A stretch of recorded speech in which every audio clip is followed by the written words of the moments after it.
So how do you know when it's time to change your tires? Well, today we're gonna give you guys 3 tips you can take home today that's gonna determine when you should get those tires changed. Let's go. Tip number 1, guys. So what you wanna do is the old penny trick. So you're gonna grab a penny, you're gonna flip it upside down, and if you see the top of Abraham Lincoln's head peeking out, that means it's time for you to get your tires changed. As you can see on this side, new tires, you can't see the top of his head. So that's how you know and you want your tread to look like.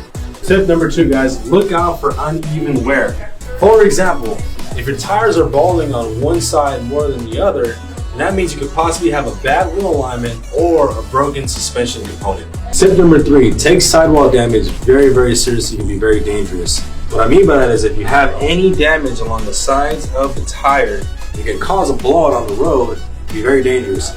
And sidewall damage cannot be replaced or repaired. So as soon as you start to see it, you want to get it replaced immediately.